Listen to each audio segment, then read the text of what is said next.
Hi అండి, welcome to Bharati's kitchen. ఈ వీడియోలో చాలా టేస్టీగా ఉండే ప్రెషర్ కుక్కర్లో ఎగ్ బిర్యానీని ఎలా ప్రిపేర్ చేసుకోవాలో చూపిస్తాను. మీకు వంట చేయడానికి ఎక్కువ టైం లేదు అనుకున్నప్పుడు ఇలా కుక్కర్లో ఎగ్ బిర్యానీని చేసేస్తే చాలా టేస్టీగా కూడా వస్తుంది. అంతేకాకుండా చాలా తక్కువ టైంలో కూడా ప్రిపేర్ అయిపోతుంది. చాలా మంది నాన్ వెజ్ తినకుండా ఓన్లీ ఎగ్ ఒకటే తింటారండి. అలాంటి వాళ్ళకి కూడా ఇది చాలా బాగా నచ్చుతుంది. సో ఈ రెసిపీని ఎలా ప్రిపేర్ చేసుకోవాలో ఇప్పుడు చూద్దాము. లేట్ చేయకుండా రెసిపీని స్టార్ట్ చేసేద్దాము. ఫస్ట్ మసాలాలన్నీ కూడా నానబెట్టుకోవాలి. దీనికోసం ఒక బౌల్లో ఒక మీడియం సైజ్ మరాఠీ మొగ్గ, 7-8 వరకు లవంగాలు, చిన్న సైజ్ దాల్చిన చెక్క ముక్కలు 3 కానీ 4 కానీ వేసుకోవాలి. నెక్స్ట్ 1 కానీ 2 కానీ యాలకులు, నెక్స్ట్ ఒక నట్మగ్ ముక్కను వేసుకోవాలి. దీన్ని జాజికాయ అనేదో అంటారండి. ఇది చాలా చిన్న ముక్కను వేసుకోవాలి.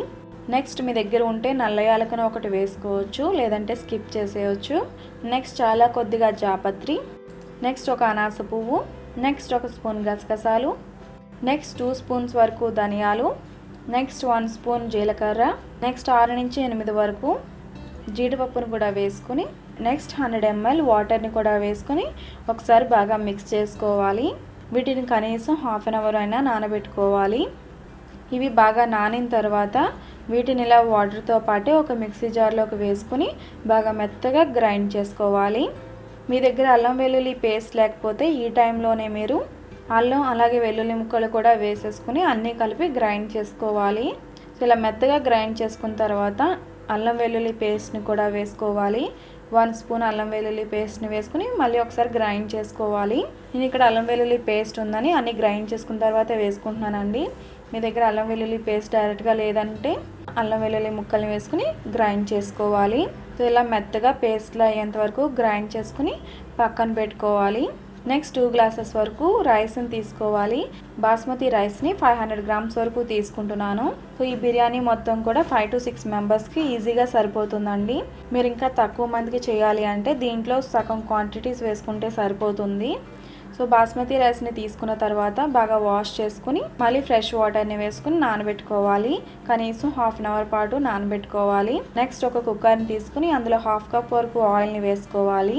1/2 స్పూన్ పసుపు వేసుకుని అలాగే 1/2 స్పూన్ సాల్ట్ కూడా వేసుకుని ఇందులో ఉడకబెట్టిన గుడ్లను వేసుకోవాలి. ఇక్కడ నేను 8 వరకు ఎగ్స్ని వేస్తున్నానండి. మీరు ఇందులో 6 నుంచి 10 వరకు కూడా ఎగ్స్ని వేసుకోవచ్చు. ఎగ్స్ బాగా ఫ్రై అయ్యేంత వరకు కూడా బాగా ఫ్రై చేసుకోవాలి. ఇది కుక్కర్ సైజ్ 4.4 లీటర్స్ అండి. నేను తీసుకున్న రైస్ క్వాంటిటీ ఈ కుక్కర్కి కరెక్ట్గా సరిపోతుంది. 4 నుంచి 5 లీటర్స్ కుక్కర్ అయితే మీకు కరెక్ట్గా సరిపోతుంది అనమాట. సో ఎగ్స్ అన్నీ ఇలా ఫ్రై అయిపోయిన తర్వాత తీసి పక్కన పెట్టుకోవాలి. నెక్స్ట్ సన్నగా తరిగిన ఉల్లిపాయలని వేసుకుని బాగా ఫ్రై చేసుకోవాలి. 5 మీడియం సైజ్ ఉల్లిపాయలని బాగా సన్నగా చీలికల కింద కట్ చేసుకుని వేసుకోవాలి. ఇవి లైట్ గోల్డెన్ కలర్ వచ్చేంత వరకు కూడా ఫ్రై చేసుకోవాలి. ఇవి బాగా ఫ్రై అయిపోయాయండి. ఇలా ఫ్రై అయిన తర్వాత తీసి పక్కన పెట్టుకోవాలి. సో నెక్స్ట్ జీడిపప్పు కూడా వేసుకుని ఫ్రై చేసుకోవాలి. సో ఇందులో పప్పు కన్నా గుళ్ళు చాలా బాగుంటాయండి. ఇవి కూడా లైట్ గోల్డెన్ కలర్ వచ్చేంత వరకు ఫ్రై చేసుకుని తీసి పక్కన పెట్టుకోవాలి. ఇందులో జీడిపప్పు వేస్తేనే టేస్ట్ బాగుంటుందండి.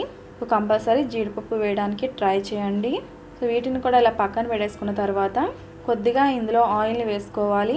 కనీసం 1/2 కప్ ఆయిల్ ఉండేలా చూసుకోవాలి. నేను కొద్దిగా తక్కువ ఉందని కొద్దిగా 2 స్పూన్స్ వరకు ఆయిల్ని వేసుకున్నాను. ఆయిల్ హీట్ అయిన తర్వాత 2 చిన్న సైజ్ దాల్చిన చెక్క ముక్కలు, 4 లవంగాలు, ఒక అనాస పువ్వు, నెక్స్ట్ ఒక మరాఠీ మొగ్గ, సగం ముక్క జాపత్రి, అలానే 2 యాలకులు, 2 కానీ 3 కానీ బిర్యానీ ఆకులు, 4 పచ్చిమిర్చి చీరకలు, అలాగే కొద్దిగా కరివేపాకు కూడా వేసుకుని మీడియం ఫ్లేమ్లో ఫ్రై చేసుకోవాలి. ఇందులో మీరు ఇంకా పత్తర పూలు కూడా వేసుకోవచ్చు. అవి కూడా మంచి ఫ్లేవర్ని ఇస్తాయి. సో ఇవి ఇలా బాగా ఫ్రై అయిపోయిన తర్వాత ఇందులో 2 మీడియం సైజ్ ఉల్లిపాయలని ఇలా కట్ చేసి వేసుకోవాలి.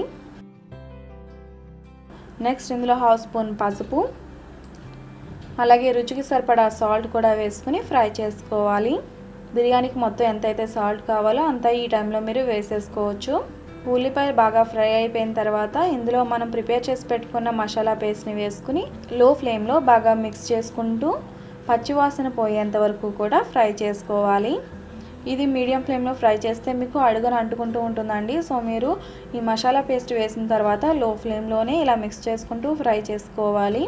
ఈ మసాలా పేస్ట్లోంచి పచ్చివాసన పూర్తిగా పోయి నూనె పైకి తేలేంత వరకు కూడా ఫ్రై చేసుకోవాలి. సో ఇది ఇలా పచ్చివాసన పోయేంత వరకు కూడా ఫ్రై చేసుకున్న తర్వాత ఇందులో 2 టేబుల్ స్పూన్స్ వరకు కారం వేసుకోవాలి.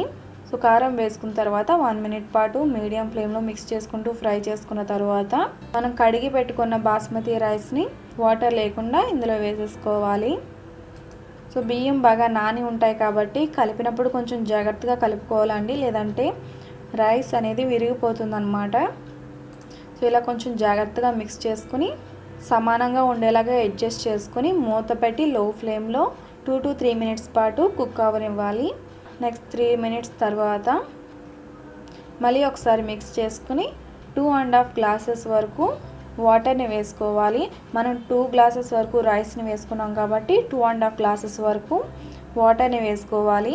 బాస్మతి రైస్ చాలా తొందరగా కుక్ అయిపోతుందండి. అంతేకాకుండా కుక్కర్లో వండుతున్నాం కాబట్టి ఇంకా తొందరగా కుక్ అవుతుందన్నమాట. ఇందులో వాటర్ చాలా కరెక్ట్గా వేసుకోవాలి. సో వాటర్ వేసుకున్న తర్వాత ఇందులో కొంచెం కొత్తిమీర తరుగుని వేసుకోవాలి. ఈ టైంలోనే మీరు పుదీనాను కూడా వేసుకోవచ్చు. నా దగ్గర లేదు కాబట్టి వేయట్లేదు, మీ దగ్గర ఉంటే వేసుకోవచ్చు. నెక్స్ట్ ఫ్రై చేసుకున్న ఎగ్స్ని కూడా వేసుకోవాలి.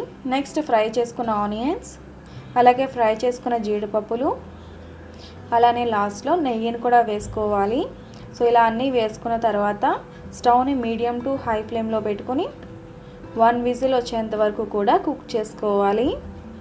సో 1 విజిల్ వచ్చిన తర్వాత పూర్తిగా ఆవిరిపోయిన తర్వాత మూత తీసుకోవాలి. 1 విజిల్ వచ్చేంత వరకు ఉడికిస్తే మీకు ఇలా పర్ఫెక్ట్గా రైస్ అనేది ఉడుకుతుందన్నమాట. పొడి పొడిగా కూడా ఉంటుంది.